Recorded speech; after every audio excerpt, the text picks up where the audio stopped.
what I thought I would do is do the talk in reverse order. I'm going to give you what's important now, rather than come to the end. We're in the process. The Millennium Project is a global think tank. It is not on behalf of an ideology or a single country or a single issue.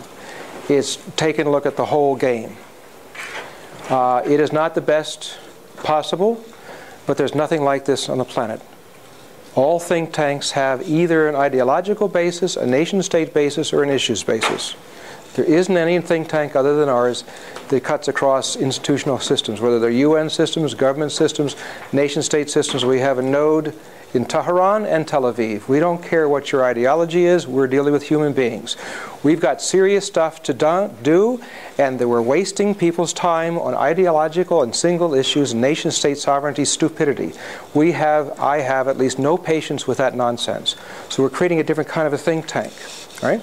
I'll go into the other talk if I get around to it later. What I want to show you is something that's not available. Well, we haven't announced it yet. We're creating what we call a collective intelligence system. A collective intelligence system is different than knowledge management. Knowledge management system takes stuff, puts it together with people for what they need to know. That's a good thing, and you should have that. A collective intelligence is different. A collective intelligence is where you take human brains, information, and software and econometric modeling, different kinds of mathematical modeling, and you have all three of them are able to change each other all the time. So nobody totally knows what's going on. It's an evolving process. Just like your brain produces your mind plus your sensory system of what you're seeing, what you're thinking, what you had for lunch, and so forth. All together makes your mind hopefully improving all the time. That's what I'm going to show you here. This does not exist much in the world yet, but hopefully this will become the next big thing in information technology. My evidence for my judgment is two. One, my first email was 1973. Let that sink in, 1973. I was hooked up 29 developing countries and dictatorships with what's called X.25, which is why Internet's inexpensive. Right? That's my credentials. I've done it before. Hopefully I'm guessing right again. I think collective intelligence will be the next big thing, just like we had spreadsheets, word processing, email, and I think that, and then websites and Facebook, social media. I think the next will be collective intelligence, because what we need to know and what we need to do and the information behind it is way beyond what you're being told, given today in textbooks and websites. It's just not enough. Every month there are new inventions, new ideas, and new situations that are not being taken into account as we make decisions. You have city planners building buildings based upon good ideas 10 years ago, because they don't have an easy way to keep track of new ideas. Okay.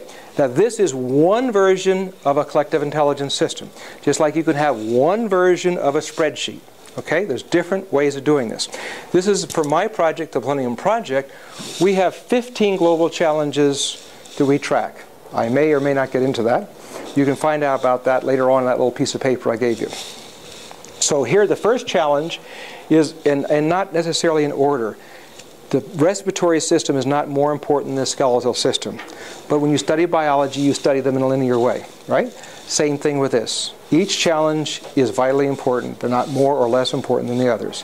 And this idea of arguing whether water is more important or energy is more important is stupid. Right? You know, your brain is more important than your heart. That's a stupid discussion. All right, so all 15 of these, in our judgment, is important. Here's one on sustainable development within the framework of climate change. We think it's important to take information and do several things with it. One, serious issues should have a situation chart. When you study something, whatever it is, imagine that you take what it is and you say, what's the current situation? Let's say you take unemployment in Spain.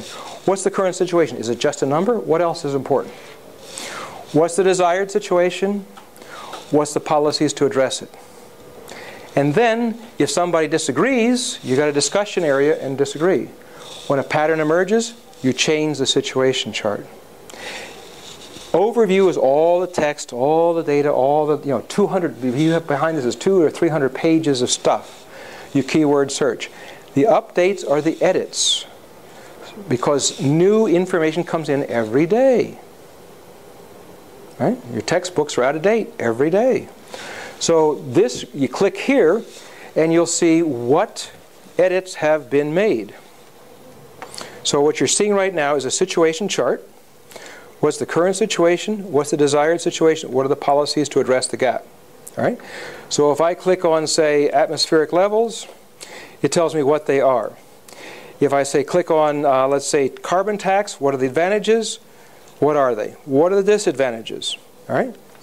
And everybody's reasonable opinion is in there. So you can see what is the state of knowledge and views of the world on what's important.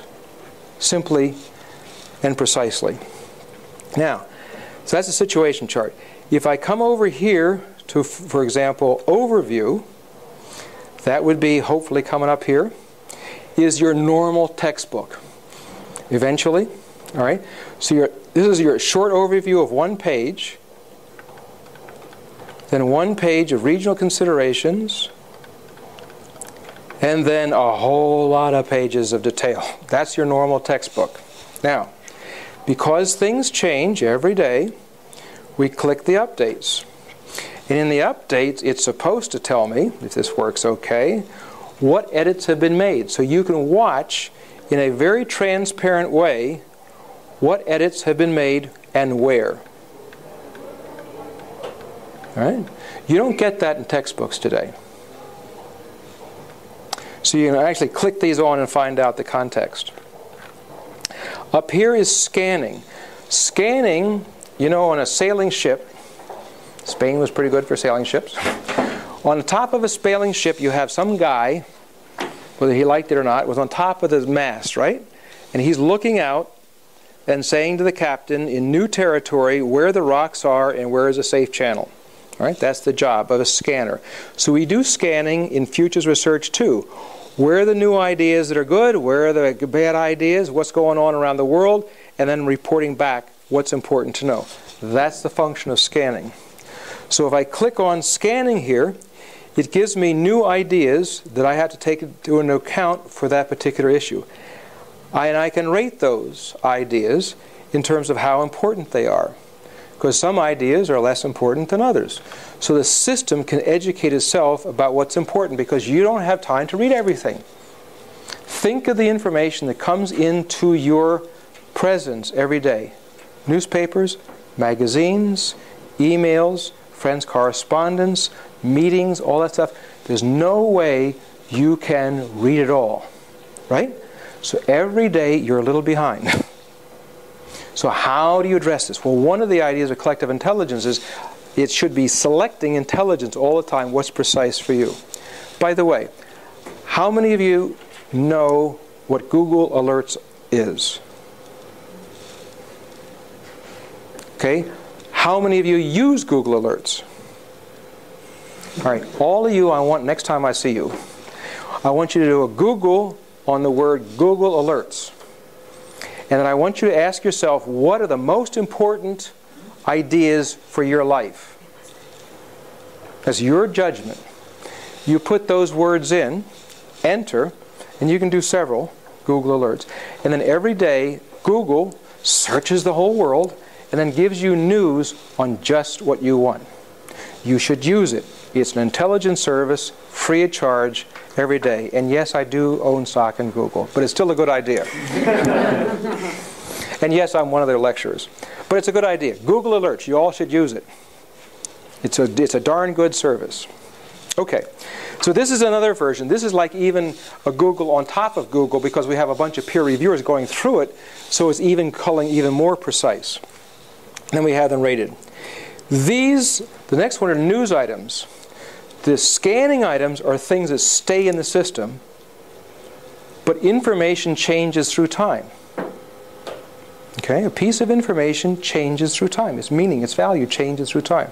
So what I just showed you on the scanning, you can right-click and you can edit or annotate about that information. Because information is not static. Its meaning changes. You may have a new insight on that information that no one else does. We put it in there, so it's collective intelligence. Now, I should say collective intelligence is a problem. The right wing does not like the word collective. The left wing doesn't like the word intelligence. So I got a problem.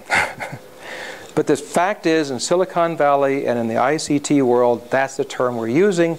It may change, but that's where it is now. It's just like we use the word artificial intelligence, and the word has been defined in many different ways. We'll have the same problem. It's just the way it is. Okay, so news. These are news items. Now I want you to notice you can rate the news items just like the other ones.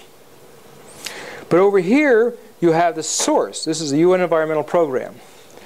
It tells you how many items have come in from that source, so that you've got two ratings. One, how important it is. Two, how much it is worth in certain areas, so that we can start to delete items as well as add them. Deleting is as equally important in your life as adding.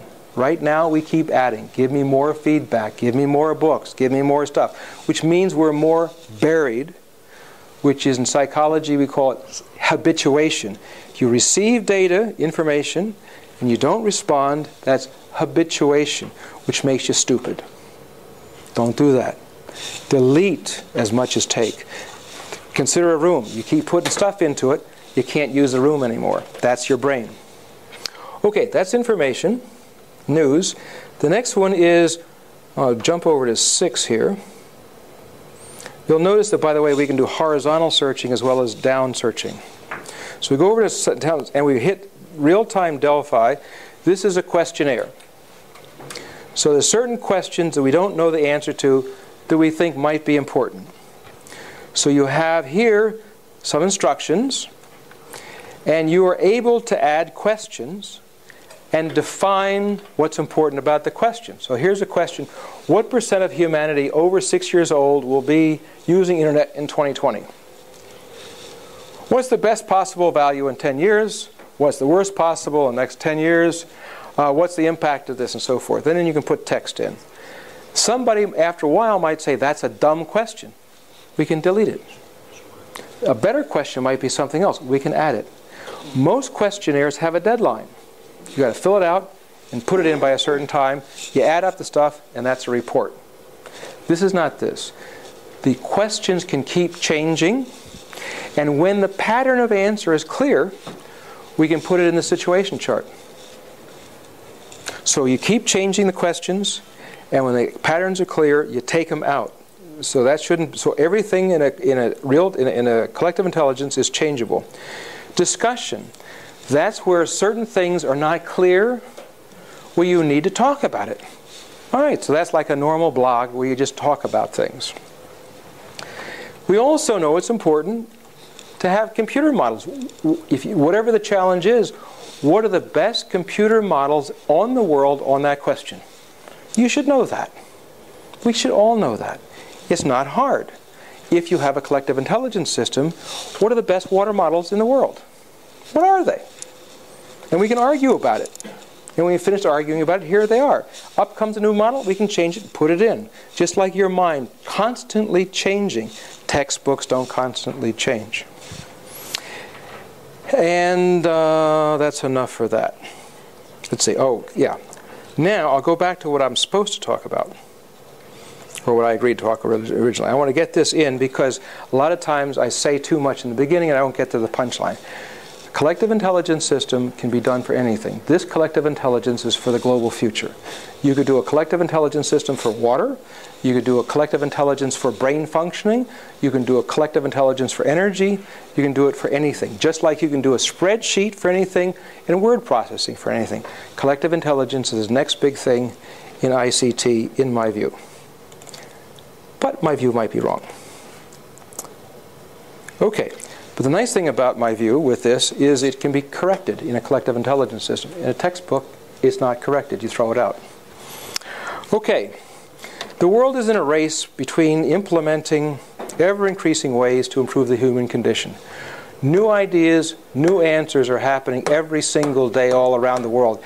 And you're not getting them in the media because the media's job is to tell you where the pain is. Just like your nervous system. You walk along the street, you step on something sharp, and it hurts. Your body says, pay attention to the pain. That's normal. I'm not knocking media for that, but media is going to tell you what's wrong and what's at pain. They're not telling you where we're winning.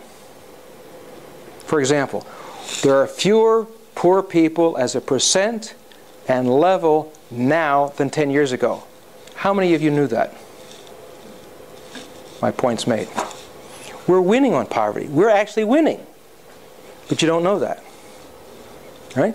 You do know about O.J. Simpson's trial. Right? You know about all this nonsense, so we're filling our brains with nonsense. We are in the process of going from children to adults in the world. We tried on the roles of being Spanish. We tried on the roles of being right-wing or left-wing. We've tried on all kinds of roles. That's what teenagers do. When you were a teenager, you tried on kind of roles. What kind of person am I? We've been doing that. Now in the process of becoming mature, it's time for the human species to grow up and act like adults. We're not there yet, but we're close. We're close. So, the world is in a race between implementing ever-increasing ways to improve the human condition and the seemingly, I say seemingly, ever-increasing complexity and scale of problems. Scale is important. When somebody says we're going to plant some trees to solve the problem of global climate change, I say that don't understand the scale of the problem. When we're going to put a couple of windmills up, good idea, but the scale of the problem is bigger. We have to think, we got another 2 billion people in 38 years coming up. The entire population of the Earth 100 years ago was 1.3, 1.5 billion people. We're going to have more than the entire population of the Earth 100 years ago in the next 38 years. So you think you've got traffic problems now?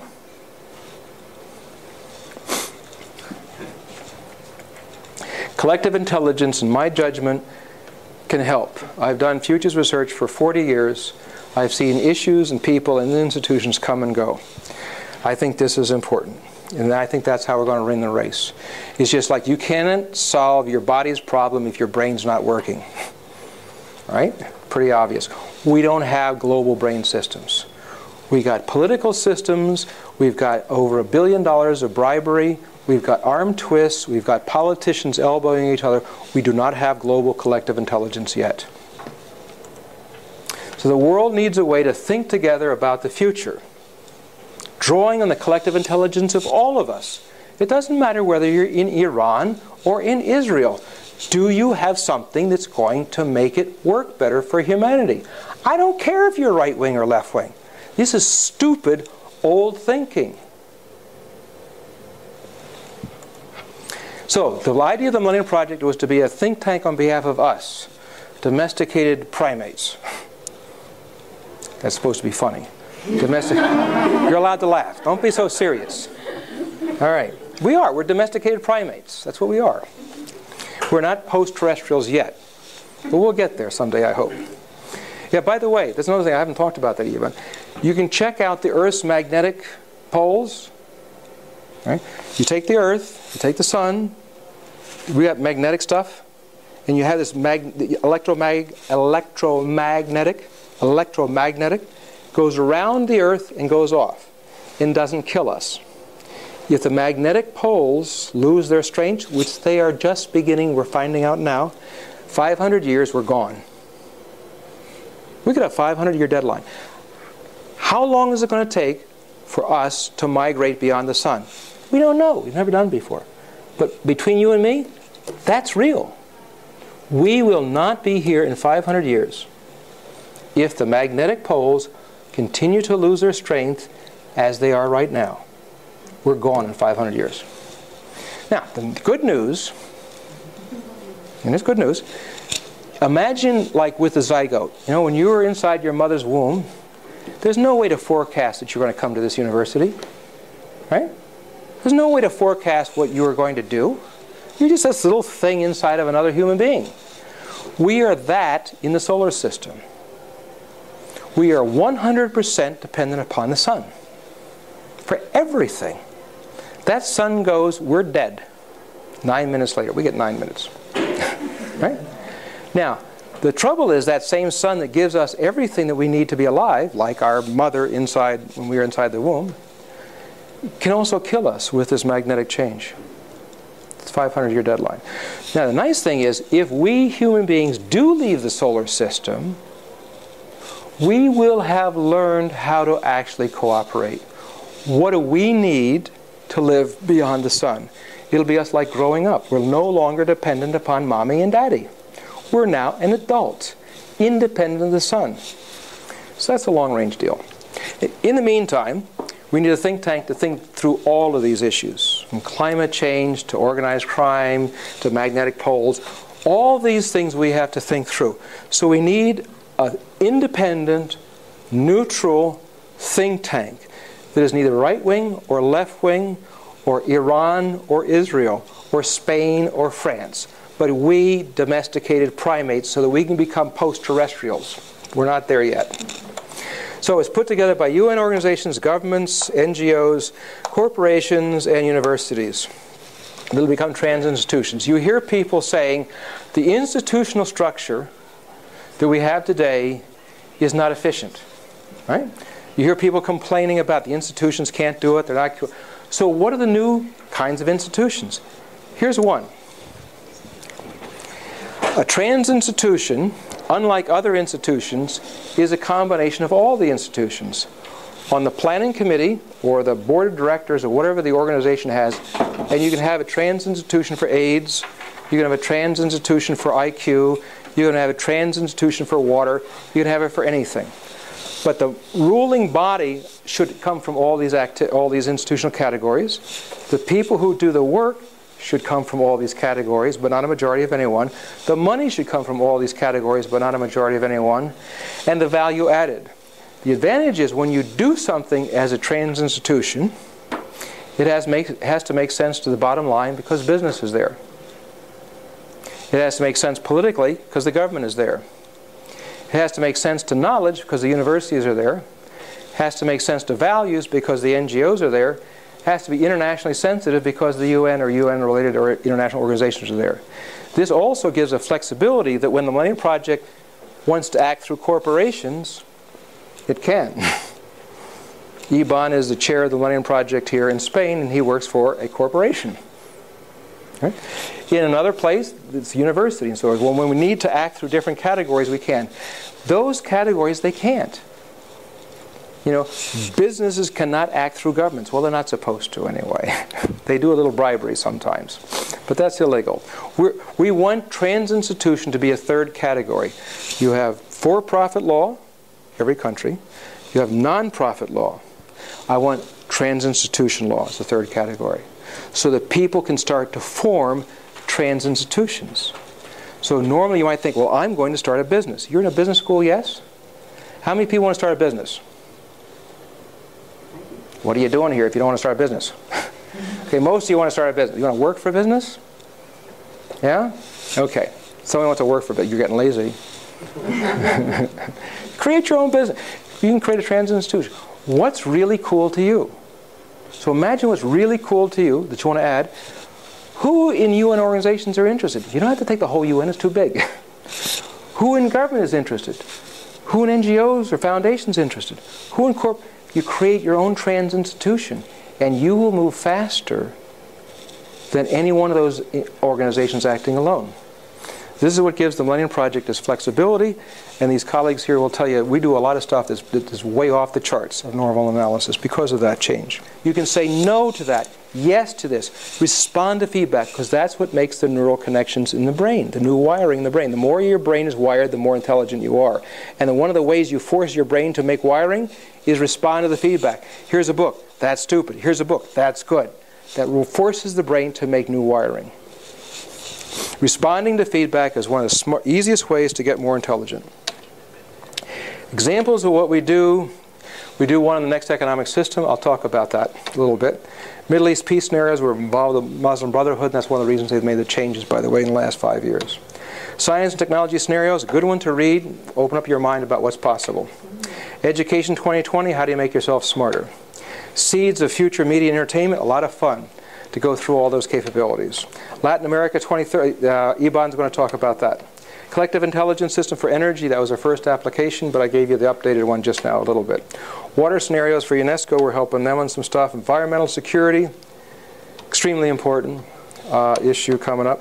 State of the Future Index. You all know about cost of living index, yes? Inflation.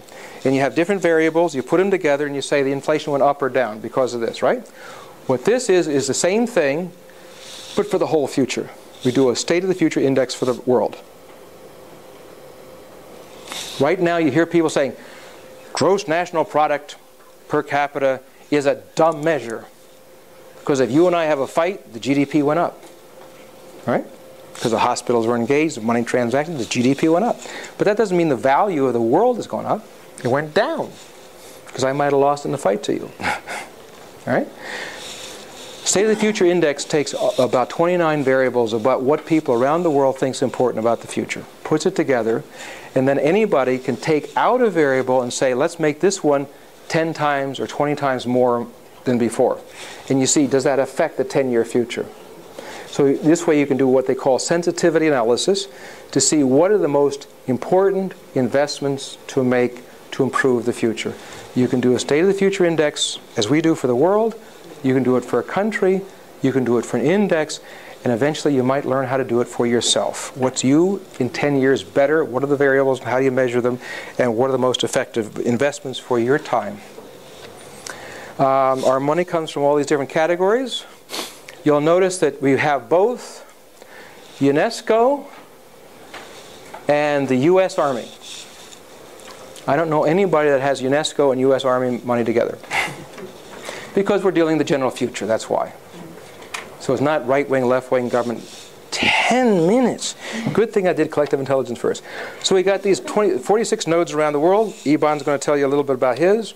We put these long process to make 15 global challenges. Here are the 15 global challenges. Again, they're not in order of priority, just like the systems of the body are not in terms of priority. We think this is a framework to understand global change. If somebody says, how do you know how the world's changing? What do you do? How do you answer that question? If you're doing business, serious business, you have to know how global change is affecting you. This is a framework. How do each of these changes affect your business?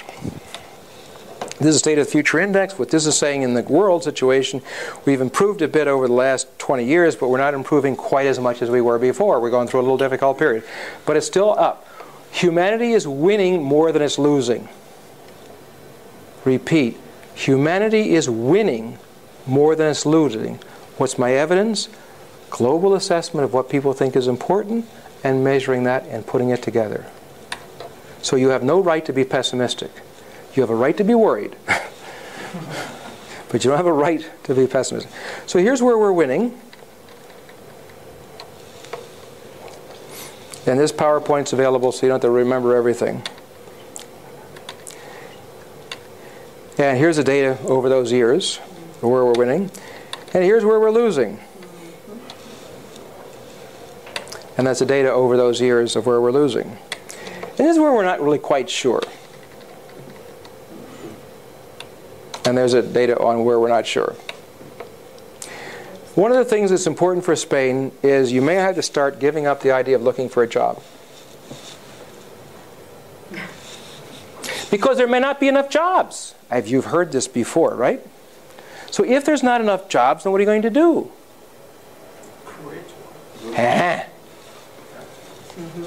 So, the old means of production, Karl Marx, are you listening? The old means of production were factories and industrial stuff, right? So people argue, do you own that privately or do you own that publicly or state? That's the argument. Now all this sort of propaganda, correct? The means of production in the information society is what? Intelligence. What? Intelligence, knowledge. That's good. That's good. He jumped ahead. You went to the knowledge economy. I was talking about the more primitive information society. But that's good. Intelligence is it. And by the way, there's another talk we'll get you about how do you improve individual intelligence. It's the internet. Internet for the information society. Knowledge and society, right. You're right. We can improve brain functioning. You're right. That's important. There's no ministry of education in the world that has increasing intelligence as an objective. It's all put knowledge in your brain and make you behave. Right? But what do we need in the knowledge economy? Geniuses. Information society is where I'm talking about now, so you jumped ahead of me. The means of production in the information age, information economy, is the internet. 2 billion people are surrounded by 2 billion people. So out of 2 billion people, who wants what you got to offer? You want to teach juggling is my favorite thing. If I juggle, I know my brain is working better and it's good for me. But I don't do it. If I had my internet access and I teach my juggling on a regular basis, I am doing what I want to do that's good for me, and I'm charging 10 euros per person to learn it. So I can make a living doing what I want to do. That goes back to not looking for a job, looking for markets. That's important. We got another 2 billion people in 38 years. We have to dramatically change food production, distribution systems, water management, base load electricity. Addressing all this will be a great area for investments in growth. For those that want to go into business, here's the agenda. How do you address another 2 billion people? You'll learn how to do that. You'll be a successful business. Great wealth per capita will be invented in this area. Most of that is going to be in urban Asia. 1.7 billion of the 2 billion is there. So have a branch office in India. In 1900, as I mentioned before, there was fewer people in the entire world than what's going to grow up in the next 38 years. And we got an aging population. Synthetic biology is going to create microbes to make your body live longer than you're willing to believe. Do a Google search, 2 homework assignments. And I'm serious about this. One is increasing intelligence. Your job. Increasing intelligence. You'll find out there's a lot of ways to, in 5 minutes, increase intelligence. The other is longevity research. We're going to live a lot longer. So if older people can live healthier lives finding jobs on internet, they can pay taxes and prevent your financial disaster in Europe. Let's see here. Everybody got that? This is how you solve the problem with the climate change? Okay, now we've got I got 4 minutes left, 3.5 minutes now. The prices of food and energy are going up. This is deadly serious.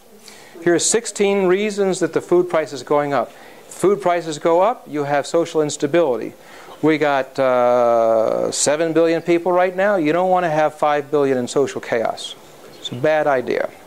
And that's where we're going right now, unless we turn around these things or make new kinds of water systems and new kinds of food systems. One is making meat without animals. We need iron and protein for our brains and our children to grow up healthy. We don't have enough land, water, and animals to make that work. So we're going to have to take the genetic material from the umbilical cord and produce meat. The first commercial product actually will be women's shoes.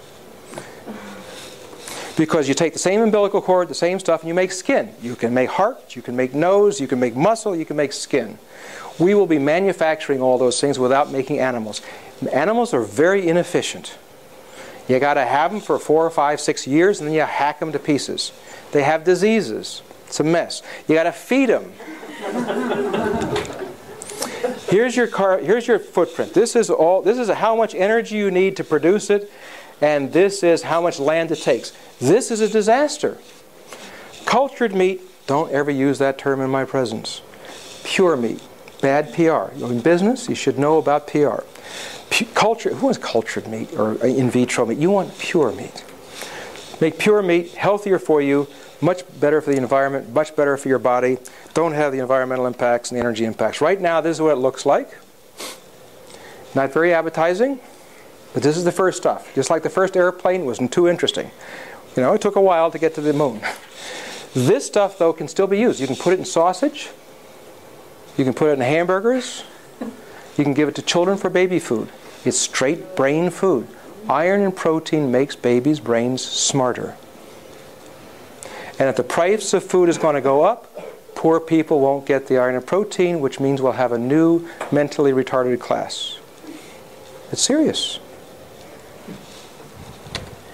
Meat without animals, all kinds of good reasons for doing it. Seawater agriculture is another one. All the coastlines of the world got all kinds of salt water where we're not using it. Farmers worry about rain. Right? Saltwater agriculture, you don't care about rain. Here's your water, here's your land. You cut channels, back channel, cut channels, and you plant shrimp, seaweed, algae, all kinds of stuff. You don't care if it ever rains. That can produce wealth where no wealth was before. It also produces green where there was brown. So you can have carbon trading credits pay for the risk of investment. Not a bad deal. Then you can add in a little solar energy and sell food and energy and become quite wealthy in areas that are normally poor. This is what you look like today, except the one in the upper right-hand corner, maybe for Abu Dhabi eventually. Here's what I talked about before. The poor are getting less. We are winning the war on poverty. Don't let anybody tell you otherwise. The Bible was wrong.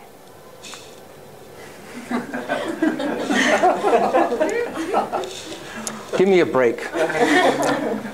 We can get rid of poverty because that's the trend. Before, when you had before you had the market here and people revolved around it and fought for it, right? But in the information revolution, you're in the middle and billions of people revolve around you. We didn't have that before. So it made sense that the poor would always be with you. Now it doesn't. So we've got to act that way. Next generation economic system. Everybody got that? Okay. Some more elements. You can read this stuff in our stuff. I handed out the little background. You can find it out. A couple of controversial stuff. Mechanisms for the financial stabilization. We know about governors and engineering. Right? You know, you have a little governor. Right, so a machine goes too fast. You have a way to slow it down. We don't have that in financial controls. Why not? When I say most controversial, this means in a study, half the people thought the idea was stupid, insane, ridiculous, and forget about it. And the other half said brilliant, intelligent, and necessary. Okay? So we've got to figure out about that. So each of these things, the artificial life might not be clear. In the information economy, you need the computer. You need bandwidth, you need, cables for it to work. In the biological revolution, which may be bigger than the Industrial Revolution, we will need synthetic biology. You can read about that in another Google search. Some interesting elements. Simultaneous knowing. The way you control power in most of the world is a sequence of information giving it out. You want to control power, you control information. Any political scientist knows this. We're now in a position, because of internet and newer devices of communications, to have simultaneous knowing that redistributes power in the world, the likes of which never existed before. Non-ownership is a driving force of economic change. When a system gets too complex, which is what we're having, you can't upgrade it by yourself. It's too much. That's why Microsoft opened up its code, not because it was being generous. It could not do it. It was too much. So you have your market and your staff work together to upgrade the code. Who owns the code? Whoever decides to use it. It's a different concept of ownership. Capitalism had private ownership. Communism had state ownership. The information economy is going to have non-ownership. Who owns the internet? We say that internet is the largest driving force in the history of civilization. Who owns it? Where does it fit in economic theory? Ask your professors. Where does non-ownership fit in economic theory? It doesn't. We'll create some new theories. War is going down, slowly, but going down. We are winning. As I said, we're winning more than losing. You have no right in Europe to be so pessimistic. You've got to get over it. But don't be so optimistic like the Americans. People, keep your critical analysis, but don't be pessimistic. Nuclear weapons are going down. We got some serious conflict issues coming up. An individual acting alone can make a bioweapon and wipe out civilization. That's the homework assignment to prevent that. International organized crime, bigger than all the military budgets in the world. Military budgets are about 1.3, 1.5 trillion. Organized crime is about 3 trillion. We've got to figure out how to stop that. There's answers in the state of the future. There's some strategies not being acted on yet. A clever trick to help your brain think, list down what you think are the most important things about the future, repeat them across the top, and ask how one influences the other. You will come up with ideas that you've never thought about before. It's an absolute guaranteed way for you to come up with new ideas. You do it, 5 items or 6 items down one side that you think is important and across the top. You do it, and if you don't come up with any new ideas, I'll buy you a drink or a dinner anywhere in Madrid. Collective intelligence, I just mentioned to you. This is an emergent property from the synergy of these 3 elements. That's where we're going, if we go well. That's the system I just showed you. Future management. The old way was hierarchy. Then comes networks. Then comes the integration of networks, or intersection of networks for nodes. Then you relate the nodes. That's a segue to Iban in just a second. He's going to explain how integration of nodes created something in Latin America. That's what you did. Right? You had your node. You had Venezuela node. You had Brazil node. You created a field of play. Where does that fit in the management map? Harvard Business School says, excuse me, we're still dealing with networks. Then you link up such fields of play into larger systems, and that's the kind of complexity you will experience in the future. I'm guaranteeing it's too complex to have the old systems. We put it together in the state of the future. We've got a bunch of methods that people can explore, and we've made a few contributions along the way. And you can get it in actually the best deal is not to get the print. The best deal is actually to get because then you can always delete it and use your own stuff. And that's all I got to say. Thank you. Oh, before you apply, don't applaud yet. Now, I told you before about the future management stuff. So we have these nodes around the world. They're intersections of government, business, universities, and so forth. We have 46 of these around the world.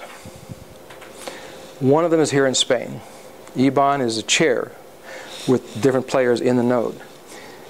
He and others in nodes, the Millennium Project in Latin America, collaborated in these fields of play to create the Latin American scenarios. So that's the introduction. And I'll move over to your PowerPoint. You will find, ta-da! Now you can applaud.